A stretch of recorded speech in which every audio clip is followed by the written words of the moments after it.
बिस्मिल्लाहिर्रहमानिर्रहीम। अस्सलाम वालेकुम। Welcome to my channel. आज की वीडियो में हम ग्रेड 3 जनरल नॉलेज बुक का चैप्टर नंबर 7 पढ़ेंगे। Chapter number 7 habitat. Chapter number 7 पर हम ऑलरेडी एक वीडियो बना चुके हैं जिसमें हमने हैबिटेट, उसकी मेन टाइप्स और उसकी सब टाइप्स को स्टडी किया था। आज की वीडियो हम स्टार्ट करेंगे पेज नंबर 42 इकोसिस्टम से। इकोसिस्टम माहौलियाती निज़ाम। Ecosystem living and non living things, जानदार और गैर जानदार चीज़ें प्रेजेंट जो कि मौजूद हैं एट वन प्लेस किसी एक ख़ास जगह पर, इफ़ेक्ट और वो असरअंदाज हो रही हैं ईच अदर एक दूसरे पर। Living and non-living things present at one place affecting each other, जानदार और गैर जानदार चीज़ों का एक जगह पर मौजूद होना कि वो एक दूसरे पर असरअंदाज हों। इकोसिस्टम में आपको सिंपल वर्ड्स में बताती हूँ।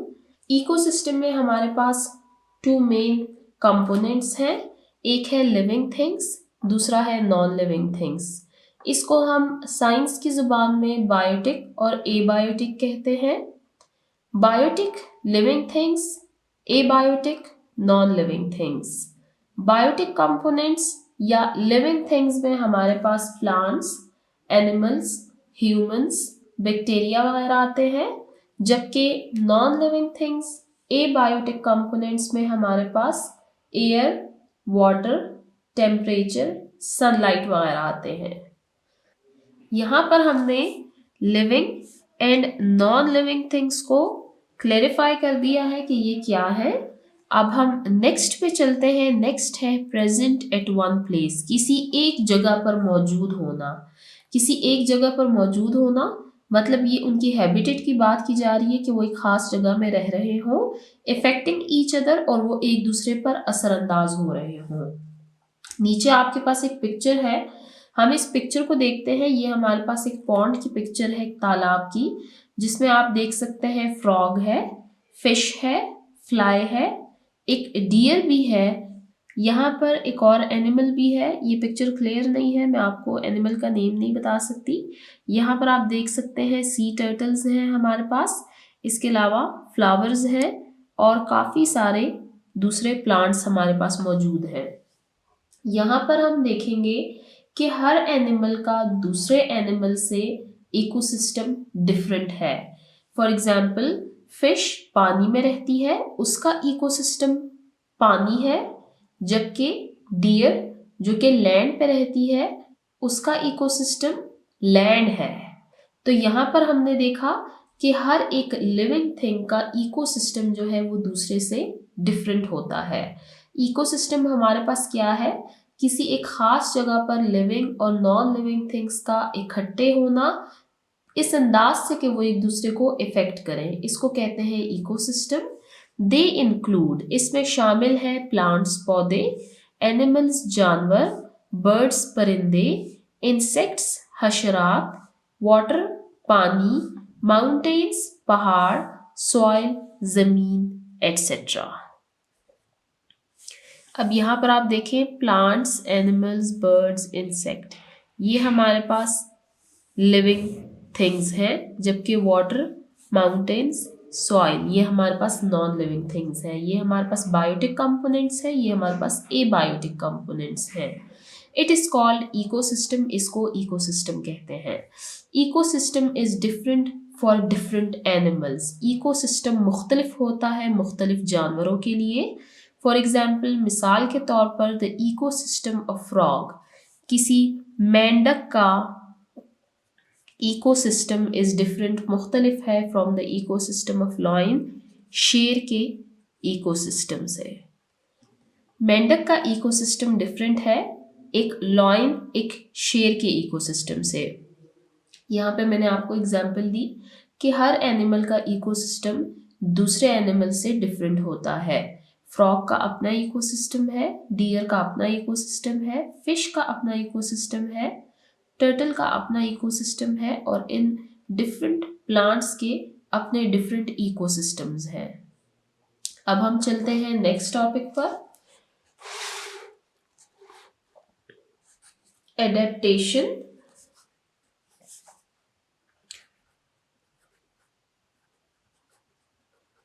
एडेप्टेशन मतलब एडजस्टमेंट, अपनाना,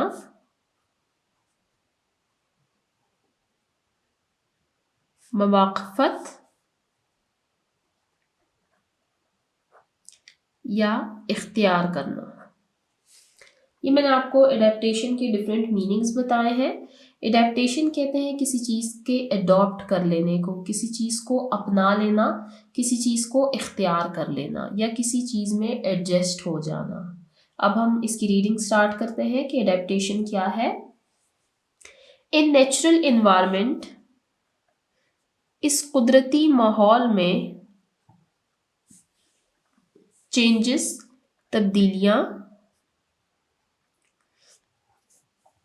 अकर होती रहती हैं ड्यू टू किसकी वजह से, वेरियस फैक्टर्स मुख्तलिफ वजूहात की वजह से। इस कुदरती माहौल में मुख्तलिफ वजूहात की वजह से तब्दीलियां होती रहती हैं। लिविंग ऑर्गेनिजम्स जानदार प्रिपेयर तैयार करते हैं देमसेल्व्स खुद को फॉर वेरियस चेंजेस मुख्तलिफ तब्दीलियों के साथ विच अकर इन एनवायरनमेंट जो कि माहौल में वक़ूअ पज़ीर होती हैं। जानदार जो है ये खुद को इन तब्दीलियों के लिए फिर तैयार करते हैं। द अपीयरेंस जाहिर होना, ऑफ अ करेक्टरिस्टिक्स किसी खुसूसियत का, इन अ लिविंग ऑर्गेनिज्म किसी जानदार में, इन अ स्पेसिफिक हैबिटेट किसी खास मस्कन में, ड्यू टू चेंजिंग कंडीशंस बदलते हुए हालात की वजह से, इस एडेप्टेशन इसको एडेप्टेशन कहते हैं। किसी खास मस्कन में किसी लिविंग ऑर्गेनिज्म का बदलते हुए हालात के साथ उसमें किसी खुसूसियत का जाहिर होना एडेप्टेशन कहलाता है। यहाँ पर मैं आपको एडेप्टेशन की एक एग्जांपल देती हूँ इन्हीं पॉइंट्स से रिलेट करके जो हमने यहाँ पर पढ़े हैं। फॉर एग्जाम्पल, सीजन चेंज हो गया है, गर्मियों से सर्दियाँ आ गई हैं, इसको हमने रिलेट किया है इसके साथ। चेंजिंग कंडीशन, सीजन चेंज हो गया है, हम एक स्पेसिफिक हैबिटेट में रहते हैं, हम अपने घरों में रहते हैं, सीजन के चेंज हो जाने से हम अपने घरों को तब्दील नहीं करते। अब चेंजिंग कंडीशंस के साथ जब हम उसी स्पेसिफिक हैबिटेट में रह रहे हैं तो कुछ हमारे अपीयरेंस में कुछ कैरेक्टरिस्टिक्स चेंज हो जाएंगी। वो क्या चेंज होंगी कि हम गर्मियों के कपड़े रखकर सर्दियों के कपड़े निकाल लेंगे, हम एसी और पंखे बंद करके हीटर्स लगा लेंगे, हम ठंडे पानी के बजाय अब गर्म पानी का इस्तेमाल करेंगे। ये क्या है? ये एडेप्टेशन है कि बदलते हुए हालात के साथ हम खुद को ढाल रहे हैं, हम उन तब्दीलियों को अपना रहे हैं, हम उस बदलते हुए हालात को इख्तियार कर रहे हैं, हम उसमें एडजस्ट हो रहे हैं। ये क्या है? ये एडेप्टेशन है। These adaptations are necessary for getting food. ये एडेप्टेशन ज़रूरी है खुराक हासिल करने के लिए। प्रोटेक्शन, हिफाजत। फ्रॉम क्लाइमेटिक चेंजेस, मौसमियाती तब्दीली, मौसमियाती तब्दीली से हिफाजत के लिए। एंड एनिमीज और दुश्मनों से बचने के लिए। लेट्स सी, देखते हैं हाउ द ऑर्गेनिजम्स कैसे जानदार एडॉप्ट अपनाते हैं, इख्तियार करते हैं देमसेल्व्स खुद को टू देयर एनवायरनमेंट अपने माहौल के मुताबिक। अब नेक्स्ट पेजेस में हम देखेंगे डिफरेंट एनिमल्स और डिफरेंट प्लांट्स को कि वो चेंजिंग कंडीशंस के साथ, बदलते हुए हालात के साथ कैसे अपने रवैये में एडेप्टेशन को इख्तियार करते हैं। यहाँ पर हमारे पास नीचे कुछ पॉइंट्स दी हुई हैं, उनको रीड करते हैं। थिंक, सोचिए। How humans adopt themselves to their environment. इंसान खुद को अपने माहौल के मुताबिक कैसे ढालता है। इसकी मैंने आपको एग्जाम्पल दी है सीजन्स के चेंज होने की। वही एग्जाम्पल आप यहाँ पर कोट कर सकते हैं कि सीज़न के चेंज हो जाने की वजह से हम अपने लिबास में, अपने खुराक में और अपने रहन सहन में तब्दीलियाँ इख्तियार करते हैं। Teaching point, explain ecosystem briefly to students. बच्चों को मुख्तसरन इकोसिस्टम के बारे में बताएं। इकोसिस्टम हम इसी पेज नंबर 42 पर पढ़ चुके हैं। इकोसिस्टम हम कहते हैं जब किसी खास जगह पर living and non living things इकट्ठे रहते हो इस अंदाज में कि वो एक दूसरे को इफेक्ट करें, इसको हम इकोसिस्टम कहते हैं। इकोसिस्टम की एग्जांपल्स में हमारे पास कोई पॉन्ड भी आ सकता है, जैसे कि आपको पिक्चर में शो हो रहा है। ये भी डिफरेंट प्लांट्स और एनिमल्स का इकोसिस्टम है। इसके अलावा कोई रिवर भी आ सकता है, लैंड भी आ सकता है, कोई ओशन भी आ सकता है। इवन कि हमारे घर भी हमारे लिए इकोसिस्टम है। और आप अगर देखें तो ये अर्थ भी एक इकोसिस्टम है। आप कोई पत्थर उठा के देखें, आप देखेंगे कि उस पत्थर के नीचे आपको कुछ इंसेक्ट्स मिलेंगे।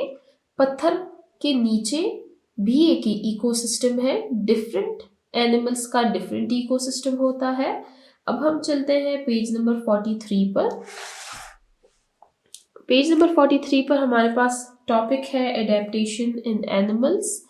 एडेप्टेशन इन एनिमल्स, यहाँ से नेक्स्ट पेजेस में हम स्टडी करेंगे डिफरेंट प्लांट्स और एनिमल्स को कि वो कैसे चेंजिंग कंडीशंस के साथ किसी स्पेसिफिक हैबिटेट में रहते हुए खुद को उस एनवायरनमेंट में एडजस्ट करते हैं, कैसे उस माहौल को अपनाते हैं और उनमें ये एडेप्टेशन कैसे आती है।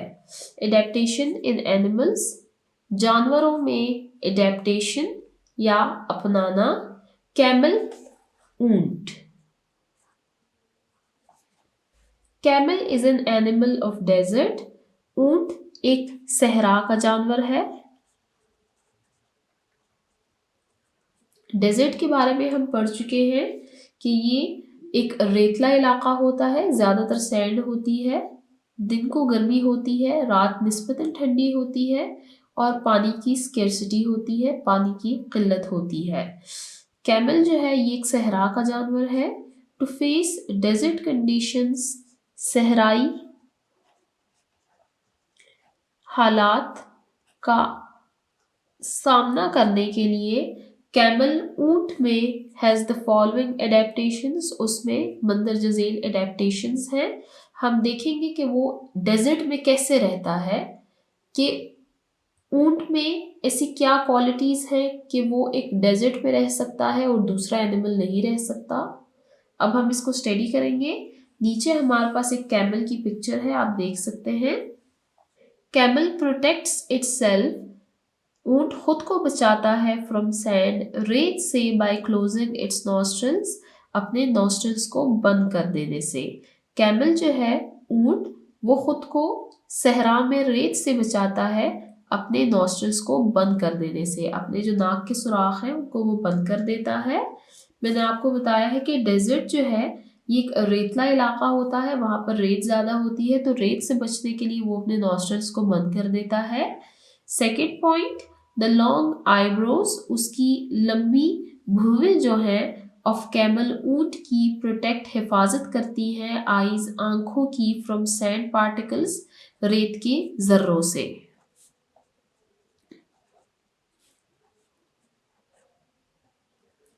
ऊंट की जो लॉन्ग आईब्रोज हैं वो उसकी आईज को प्रोटेक्ट करते हैं सैंड पार्टिकल से। नेक्स्ट, कैमल स्टोर्स फैट्स इन हम्प, ये हम्प है। कैमल यहाँ पर फैट्स को स्टोर करता है, बचाता है। एंड कैन लिव फॉर, और वो रह सकता है मैनी डेज, कई सारे दिनों तक, विदाउट ईटिंग फूड, खाना खाए बगैर। यहाँ पर वो अपने लिए फूड को, फैट्स को स्टोर कर लेता है जिससे उसको भूख नहीं लगती और सहरा में खुराक ना मिलने की वजह से भी कई दिन तक वो भूखा रह सकता है।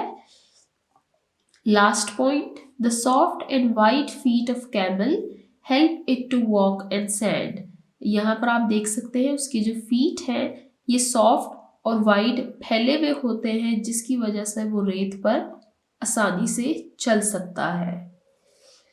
यहाँ पर हमने 4 पॉइंट्स पढ़े, जिसमें हमने फर्स्ट पॉइंट पढ़ा कि कैमल अपने नॉस्ट्रल्स को बंद कर देता है खुद को रेत से बचाने के लिए। सेकंड ये कि उसकी जो लॉन्ग आईब्रोज है वो उसकी आईज को प्रोटेक्ट करती है सैंड पार्टिकल से। थर्ड हमने पढ़ा हम्प के बारे में कि उस हम्प में फैट्स को स्टोर कर लेता है, जिसकी वजह से वो कई दिनों तक बगैर खुराक के जिंदा रह सकता है। लास्ट पॉइंट हमने पढ़ा फीट के बारे में कि कैमल के जो फीट होते हैं वो सॉफ्ट और वाइड होते हैं, जिसकी वजह से वो आसानी पर रेत पर चल सकता है। यहाँ पर हमने कैमल के 4 एडेप्टेशंस के बारे में पढ़ा, जिससे हमें अंदाज़ा हुआ कि कैमल में ऐसी कौन कौन सी खुसूसियात है जिसकी वजह से वो सख्त सहराई हालात में ज़िंदा रह सकता है और जिसकी वजह से उसको एनिमल ऑफ डेजर्ट भी कहा जाता है। अब हम चलते हैं नेक्स्ट एनिमल की तरफ, फिशेस, मछली। अब हम पढ़ेंगे फिश के बारे में कि फिश में ऐसी कौन सी कैरेक्टरिस्टिक्स हैं जिसकी वजह से वो पानी में रह सकता है। फिशेस आर फाउंड, मछलियां पाई जाती हैं in every type of water habitat, हर तरह के आबी मस्कन में। हमने वाटर हैबिटेट की कई सारी टाइप्स पढ़ी थी, जिनमें हमने फ्रेश वाटर के बारे में पढ़ा था, मेरीन वाटर के बारे में, कोस्टल हैबिटेट के बारे में और पोलर रीजन्स के बारे में। तो इन सारे वाटर हैबिटेट, सारे आबी मस्कन में मछलियां पाई जाती हैं। For living in water habitat, आबी मस्कन में रहने के लिए fishes have the following adaptations, मछलियों में मंदरजा झेल एडेप्टेशंस पाई जाती हैं। अब हम देखेंगे कि फिश में वो कौन सी क्वालिटीज़ होती हैं और उसमें वो कौन सी एडेप्टेशंस होती हैं जिसकी वजह से वो पानी में रह सकते हैं, और पानी में भी हर तरह के पानी में वो रह सकते हैं। जैसे हमने पढ़ा था कि फ्रेश वाटर जो होता है वो नमकीन नहीं होता, जबकि मेरीन वाटर जो होता है, जो ओशन का जो पानी होता है वो नमकीन होता है। इसी तरह बाज़ जगहों पे पानी ठंडा होता है, बाज़ जगहों पे गर्म होता है। तो हम देखेंगे कि फ़िश में वो कौन सी क्वालिटीज़ हैं, कौन सी एडेप्टेशंस हैं जिनकी वजह से वो हर तरह के वाटर हैबिटेट में रह सकते हैं। अब इसको रीड करते हैं। First point, the gills present in the sides of the head help in breathing, respiration. Fish के हेड के दोनों साइड्स पर, ये इन्होंने यहाँ पे गलत निशान लगाया हुआ है, गिल्स जो होती हैं वो यहाँ पर होती हैं। दोनों साइड्स पर फिश के सर के पास गिल्स मौजूद होती हैं जो कि उसको सांस लेने में मदद करती है। ब्रीदिंग और रेस्पिरेशन, सांस लेने के अमल में उसकी मदद करती है। फर्स्ट एडेप्टेशन है इसमें gills. Second, fins on both sides of their bodies which help in swimming. Fish के बॉडी के दोनों साइड्स पर फिन्स मौजूद होती हैं जो कि उनकी स्विमिंग में मदद करती है। फिन्स आप देख सकते हैं, ये ऐसे यहाँ पे साइड्स पे होती हैं फिन्स दोनों साइड्स पर, ये स्विमिंग में मदद देते हैं। The mouth of the fish is thin and pointed. Fish का जो माउथ होता है, जो मुंह होता है, वो थिन, पतला, एंड पॉइंटेड और नोकीला होता है, जो कि पानी में स्विमिंग करने के लिए इनकी हेल्प करते हैं। Next point, fishes can see in water through their special eyes. मछली अपने खास आंखों से पानी में देख सकते हैं। Last point, fishes have branched tail which helps them in swimming. और उनकी जो ये खास शेप वाली टेल है, जो उनकी दुम है, ये इनकी स्विमिंग में मदद देते हैं। हमने यहाँ पर 5 पॉइंट्स पढ़े हैं, जिसमें हमने गिल्स के बारे में पढ़ा, फिन्स के बारे में पढ़ा, उनकी ब्रांच टेल के बारे में पढ़ा, स्पेशल आइज के बारे में पढ़ा और उनकी पॉइंटेड एंड थिन माउथ के बारे में पढ़ा, जो कि फिश की हेल्प करते हैं कि वो पानी में और हर तरह के वाटर हैबिटेट में वो रह सकते हैं। अब हम चलते हैं नेक्स्ट पेज पर, पेज नंबर 44। पेज नंबर 44 पर नेक्स्ट एनिमल है हमारे पास पोलर बियर, बर्फानी भालू। आप देख सकते हैं ये पोलर बियर है। पोलर बियर हम पोलर रीजन्स के बारे में पढ़ चुके हैं, ये उसी से रिलेटेड है। Polar bears are found in polar regions. Polar bear जो है, बर्फानी भालू जो है, वो कतबी इलाकों में पाए जाते हैं। It is very cold region, ये बहुत सर्द इलाके होते हैं। टू बियर के बर्दाश्त कर सकें। दीज कोल्ड कंडीशंस इन सख्त सर्द हालात को the following adaptation occurs in polar bear. Polar bear में मंदरज झेल एडेप्टेशंस वकूअ पजीर होती हैं। पोलर बियर जो है ये पोलर रीजन में रहते हैं जो कि बहुत सर्द इलाके हैं, और इन सख्त सर्द हालात को बर्दाश्त करने के लिए पोलर बियर में मंदरज झेल एडेप्टेशंस होती हैं। The skin of polar bears is thick. Polar bear का जो चमड़ा होता है, थिक वो मोटा होता है, एंड हार्ड और सख्त होता है। A fatty layer under the skin protects them from cold. उनके स्किन के नीचे एक मोटी सी तह होती है जिसको ब्लबर कहा जाता है, वो उनको सख्त सर्दी से बचाता है। It closes nostril during swimming. पानी में तैरते वक्त ये अपने नॉस्ट्रिल्स को बंद कर देते हैं। Strong sense of smell helps them in searching prey. Strong sense of smell, उनकी जो सूंघने की ताकत है, हेल्प्स उनकी मदद करती है इन सर्चिंग प्रे, शिकार ढूंढने में। प्रे शिकार। The colour of skin protects them from enemies in the snow. Polar bear आप देख सकते हैं इसका स्किन कलर वाइट है। इनका जो स्किन कलर है वाइट, ये इनको दुश्मनों से बचाता है बर्फ में, क्योंकि बर्फ का और इस बर्फानी भालू का कलर सेम है, तो ये इसका जो स्किन कलर है ये इसको दुश्मनों से बचाता है, एनिमीज से बचाता है। Last point, the feet are soft. इसके पाँव नरम होते हैं, वाइट बड़े होते हैं, एंड ट्विस्टेड और मुड़े हुए होते हैं। मुड़े हुए इसलिए होते हैं कि अगर ये फ्लैट होंगे तो फिर वो बर्फ पे चल नहीं सकेगा। बर्फ में चलने के लिए, ग्रिप के लिए उसके जो पाँव हैं वो ट्विस्टेड होते हैं। Which help in walking on snow, जो कि इनकी मदद करता है बर्फ पर चलने में। यहाँ पर हमने पोलर बियर के बारे में 5 पॉइंट्स पढ़े हैं। एक हमने उसकी स्किन कलर के बारे में पढ़ा कि वो सेम होता है स्नो से, इसलिए वो उसको एनिमीज से बचाता है। दूसरा ये कि उसकी जो स्किन होती है वो थिक और हार्ड होती है, जो कि उनको सर्दियों से बचाती है। स्विमिंग के दौरान वो अपने नॉस्ट्रिल्स को बंद कर देते हैं। उनकी सेंस ऑफ स्मेल की वजह से वो अपने शिकार को ढूंढते हैं, फिर चाहे वो लैंड पर हो या वाटर में हो। लास्ट पॉइंट हमने उनके फीट के बारे में पढ़ा कि वो सॉफ्ट होते हैं, वाइड होते हैं और ट्विस्टेड होते हैं, जिसकी वजह से वो आराम से स्नो पर अपनी ग्रिप पकड़कर चल पाते हैं। यहाँ पर हमारा पोलर बियर का टॉपिक एंड होता है।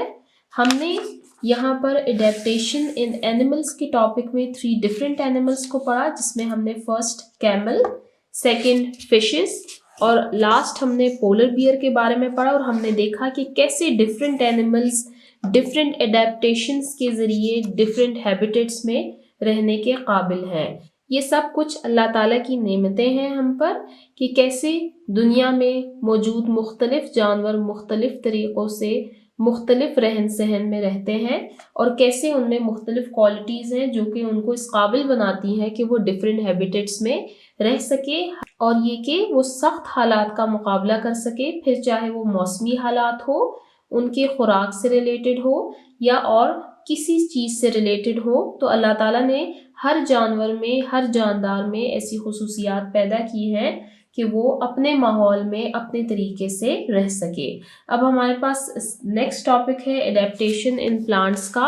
अब हम देखेंगे कि कैसे डिफरेंट प्लांट्स डिफरेंट हैबिटेट्स में डिफरेंट एडेप्टेशंस के साथ रहते हैं। हमारे पास फर्स्ट है इसमें cactus. Plants found in hot and desert areas, plants पौधे फाउंड जो कि पाए जाते हैं इन हॉट गर्म, एंड डेजर्ट और सहरा एरिया सहराई इलाकों में, हैव हार्ड उनके होते हैं सख्त, एंड थिक और मोटे, क्यूटिकल स्किन। ऐसे पौधे जो कि गर्म और सहराई इलाकों में पाए जाते हैं उनकी जो स्किन होती है वो मोटी और सख्त होती है। यहाँ पे क्यूटिकल के साथ स्किन लिखी हुई है। इट इंक्रीजेज ये बढ़ाता है, देयर कैपेसिटी उनकी सलाहियत को, टू स्टोर कि वो बचा सकें, महफूज रख सकें, मोर वाटर ज़्यादा पानी को। जैसे कि हमने पढ़ा है कि डेजर्ट में पानी की स्कैर्सिटी होती है, किल्लत होती है, इसलिए ये प्लांट्स अल्लाह ताला ने ऐसे पैदा किए हैं, उनमें ऐसी क्वालिटीज़ रखी हैं कि उनकी जो स्किन होती है वो हार्ड और थिक होती है, जिसकी वजह से वो पानी ज़्यादा से ज़्यादा स्टोर कर सकें। और स्किन मोटी होने की वजह से जो पानी उनमें मौजूद होता है वो एवेपोरेशन के ज़रिए जाता भी नहीं है, उनसे मौजूद रहता है वहाँ पर। देयर लीव्स उनके पत्ते आर स्मॉल छोटे होते हैं, एंड पॉइंटेड और नोकीले होते हैं, एंड देयर रूट्स और उनकी जड़ें गो डीप गहरी चली जाती हैं, इनटू द सॉइल ज़मीन में, टू गेट वाटर ईजीली ताकि वो आसानी से ज़मीन से पानी निकाल सके। फॉर एग्जाम्पल कैक्टस, मिसाल के तौर पर कैक्टस का पौधा। यहाँ पर हमने 2-3 इंपॉर्टेंट बातें पढ़ी हैं। पहला ये कि ऐसे प्लांट्स जो होते हैं वो हॉट और डेजर्ट एरियाज में पाए जाते हैं।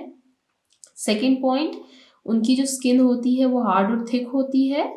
नेक्स्ट पॉइंट, ये उनकी कैपेसिटी को बढ़ाता है कि वो पानी ज़्यादा से ज़्यादा स्टोर कर सकें। और नेक्स्ट लास्ट पॉइंट हमने उनके रूट्स के बारे में पढ़ा कि उनकी जो रूट्स होती हैं वो ज़मीन में ज़्यादा डीप जाती हैं ताकि वो इजीली ज़मीन से पानी निकाल सके। अब हम नीचे कुछ पॉइंट्स पढ़ते हैं एडेप्टेशंस के। ये आप देख सकते हैं, ये कैक्टस का प्लांट है। Thick stem helps in storage of water. यहाँ पे आप देख सकते हैं ये जो स्टेम है, इसका जो तना है ये थिक है, मोटा है, जो कि इनकी हेल्प करता है इन स्टोरेज ऑफ वाटर, पानी को महफूज रखने में।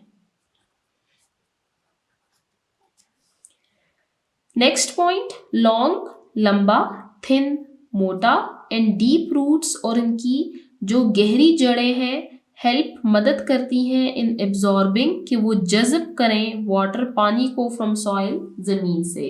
ये पॉइंट हम ऊपर भी डिस्कस कर चुके हैं कि इनकी जो रूट्स होती हैं वो ज़्यादा डीप जाती हैं सॉइल में ताकि पानी को एब्जॉर्ब कर सकें। Next point, pointed leaves protect from animals. उनकी जो नोकीले पत्ते होते हैं ये इनको जानवरों से बचाते हैं।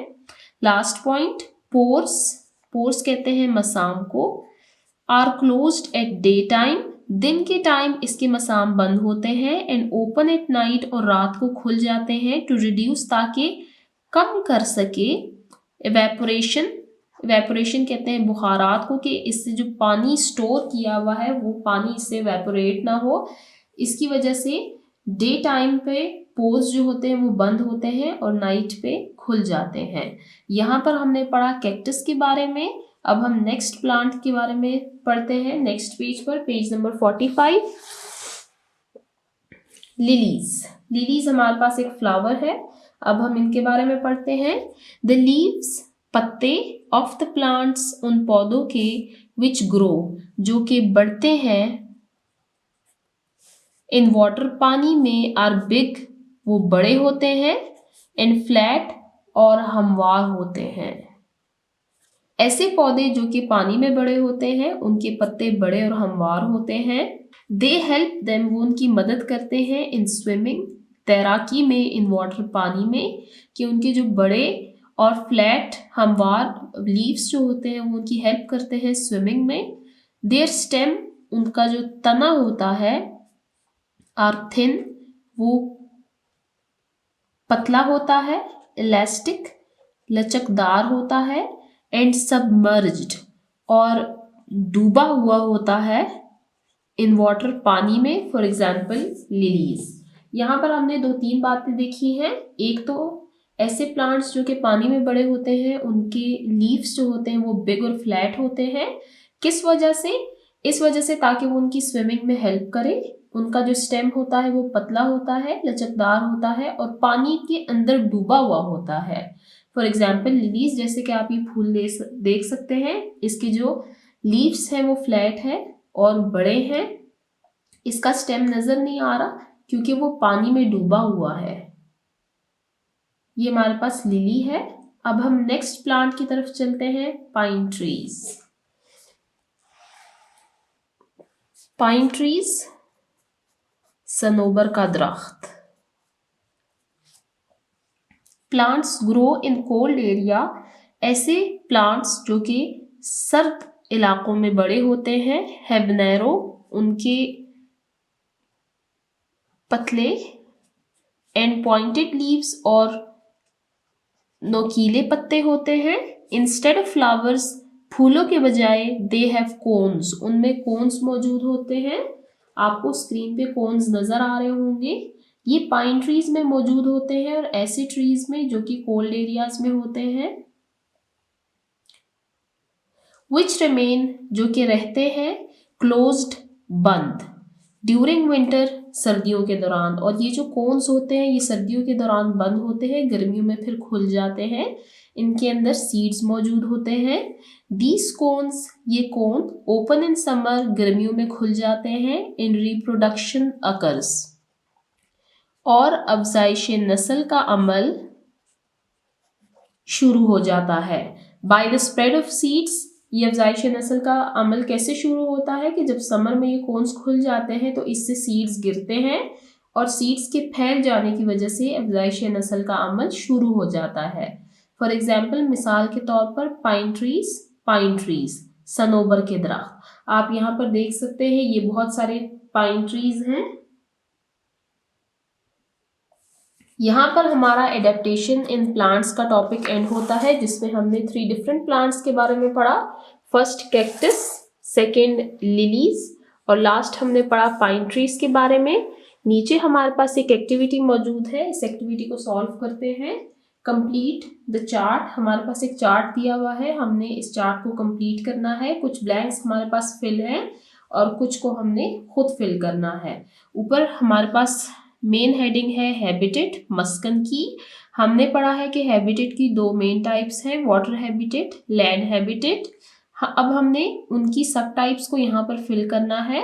वाटर हैबिटेट में हमारे पास एक मेंशन है सॉल्टी वाटर, जो कि मेरीन हैबिटेट की बात की जा रही है।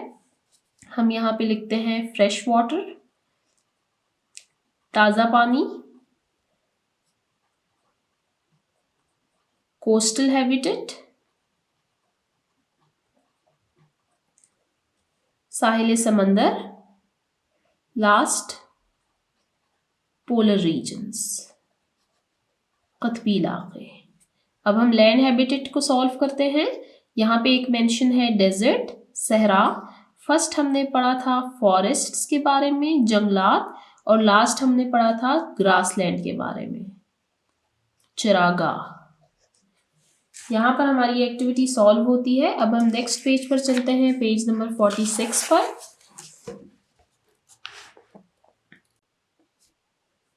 Effects of human activities on natural habitats. Effects, असरात ऑफ ह्यूमन एक्टिविटीज, इंसानी सरगर्मियों के, ऑन नेचुरल हैबिटेट्स, कुदरती मस्कनों पर। कुदरती मस्कन पर इंसानी सरगर्मियों के असरात। अब यहाँ पर हम ऐसी ह्यूमन एक्टिविटीज के बारे में पढ़ेंगे जो कि नेचुरल हैबिटेट को इफेक्ट कर रही हैं। यू नो दैट फॉरेस्ट्स, आप जानते हैं कि जंगलात, डेजर्ट्स, सहरा, ग्रासलैंड, चिरागाह, फ्रेश, ताज़ा, एंड सॉल्टी, और नमकीन, वाटर, पानी, रिजर्वर्स, ज़खायर, ताज़ा और नमकीन पानी के ज़खायर आर द हैबिटेट्स, मस्कन है, ऑफ वेरियस लिविंग ऑर्गेनिजम्स, बहुत सारे मुख्तलिफ जानदारों का। आप जानते हैं कि जंगलात, सहरा, चिरागाह, ताज़ा और नमकीन पानी के ज़खायर कई सारे मुख्तलिफ जानदारों का मस्कन है। ह्यूमन बींग्स, इंसान, आर इफेक्टिंग, असरअंदाज हो रहे हैं, दीज नेचुरल हैबिटेट्स, इन कुदरती वसाइल पर, फॉर देयर ओन बेनिफिट, अपने फ़ायदे के लिए, कि इंसान अपने फ़ायदे के लिए इन तमाम कुदरती मस्कनों पर असरअंदाज हो रहा है, कि वो अपना बेनिफिट, अपना फ़ायदा सोचकर उनको नुकसान पहुंचा रहे हैं। ड्यू टू दिस, इस वजह से चेंजेस, तब्दीलियाँ अकर, वकू पजीर हो रही है, विच आर हार्मफुल, जो कि ख़तरनाक हैं, to both plants and animals, पौधों और जानवरों दोनों के लिए। और इंसान जो अपने फ़ायदे के लिए इन पर असरअंदाज हो रहा है, उससे मुख्तलिफ तब्दीलियाँ हो रही हैं जो कि पौधों और जानवरों दोनों के लिए ख़तरनाक है। As a result of human activities, इन इंसानी सरगर्मियों की वजह से लिविंग ऑर्गेनिजम्स, जानदार, फेस, सामना करते हैं, स्केर्सिटी ऑफ फूड, स्केर्सिटी क़िल्लत, फूड खुराक की क़िल्लत का, वाटर पानी की क़िल्लत का, एंड स्पेस और जगह की क़िल्लत का। इसी इंसानी सरगर्मियों की वजह से मुख्तलिफ जानदार पानी की क़िल्लत, खुराक की क़िल्लत और जगह की क़िल्लत का सामना करते हैं। It puts their lifes in danger, ये उनकी ज़िंदगियों को ख़तरे में डाल रहा है। डेंजर, ख़तरा।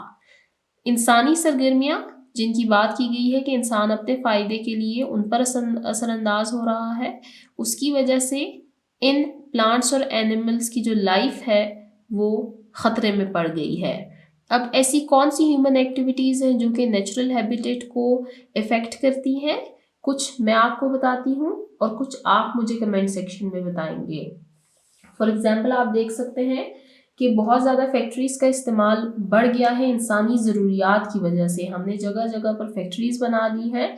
इन फैक्ट्रियों से निकलने वाला धुआं, केमिकल्स और जो इनसे गंदा पानी निकलता है वो हमारी मेरीन क्रीचर्स को तबाह कर रहा है। इसके अलावा जो सबसे मेन ह्यूमन एक्टिविटी है जो कि नेचुरल हैबिटेट को इफ़ेक्ट कर रही है वो है डिफॉरेस्टेशन, जंगलात का काटना और इल्लीगल हंटिंग, मुख्तलिफ जानवरों का गैर कानूनी तौर पर शिकार करना। और इसके अलावा अगर आपके माइंड में कोई ह्यूमन एक्टिविटी है जो कि नेचुरल हैबिटेट पे इफेक्ट डाल रही है तो आप मुझे कमेंट सेक्शन में बताएं। थिंक, सोचिए।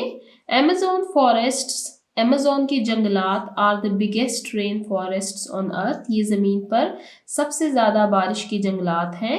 ड्यू टू ह्यूमन एक्टिविटीज़, इंसानी सरगर्मियों की वजह से in past 50 years, गुज़िश्ता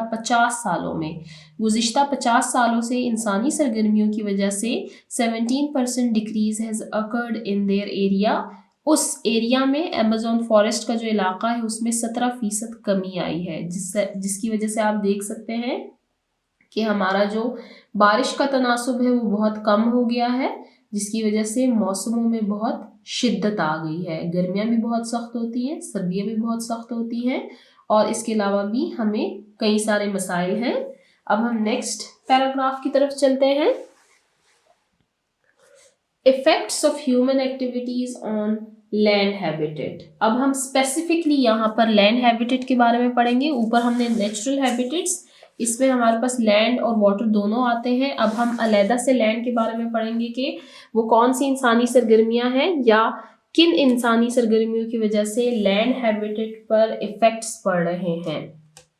humans are destroying forests, इंसान जंगलात को तबाह कर रहे हैं, एंड ग्रासलैंड और चरागाहों को, फॉर कंस्ट्रक्टिंग, कि वो तामीर करें, बिल्डिंग्स, इमारतें, टिम्बर, लकड़ी लेने के लिए, एंड फ्यूल और ईंधन हासिल करने के लिए।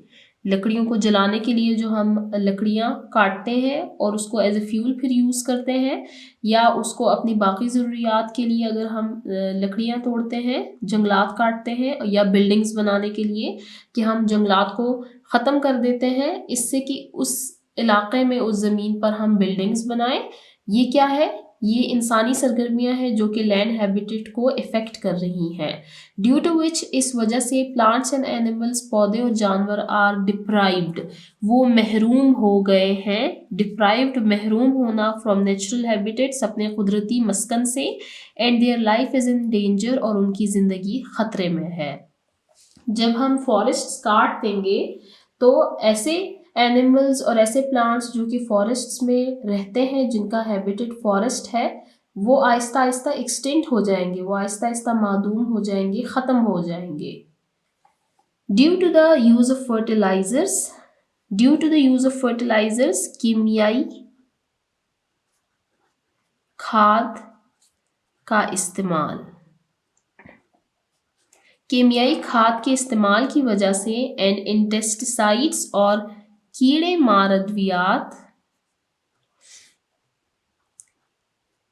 कीमियाई खाद का इस्तेमाल और कीड़े मार अद्वियात का इस्तेमाल, इन दोनों की वजह से नॉट ओनली प्लांट्स, ना सिर्फ पौधे, एंड एनिमल्स और जानवर आर इफेक्टेड, ना सिर्फ पौधे और जानवर इस पे असर पड़ रहा है, but human beings are also affected, बल्कि इसकी वजह से इंसानों पर भी असर पड़ रहा है।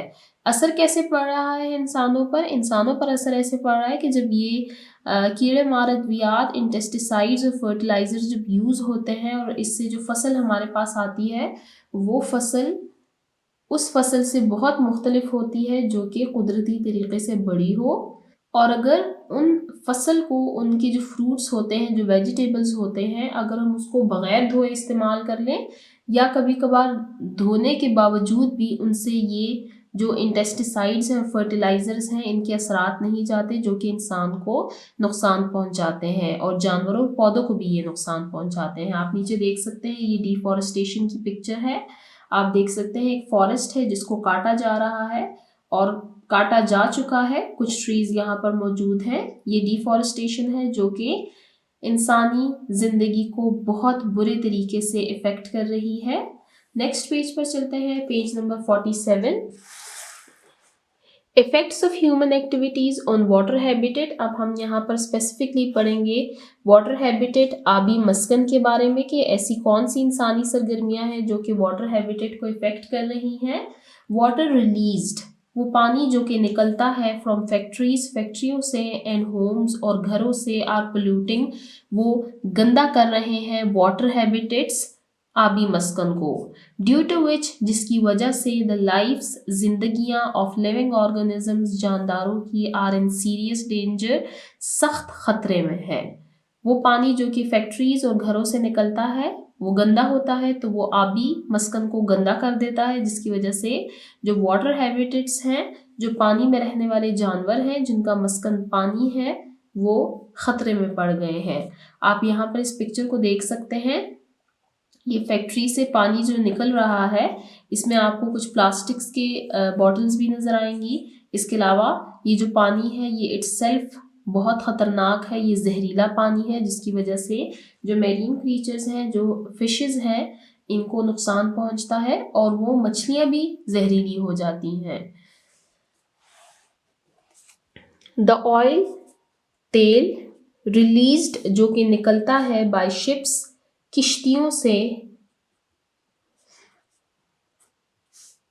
आर डिस्ट्रॉइंग ओशन लाइफ, वो समंदरी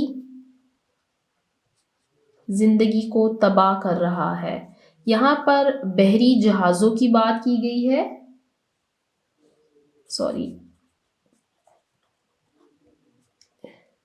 समंदरी जहाज की। काफ़ी सारी कंट्रीज से जो ऑयल है, नेचुरल ऑयल, कुदरती तेल जो है, ये बहरी जहाज़ों के ज़रिए एक मुल्क से दूसरे मुल्क में ले जाया जाता है। यहाँ पर आप इस पिक्चर में देख सकते हैं, ये पिक्चर थोड़ी ब्लर है, लेकिन ये दिखाया गया है कि कोई टैंकर किसी ओशन में लीक हो गया है। अब ये जो सारे लोग हैं, ये इस ओशन को साफ़ करने की कोशिश कर रहे हैं, लेकिन ये ओशन मुकम्मल तौर पर साफ़ नहीं हो सकता। इस तेल को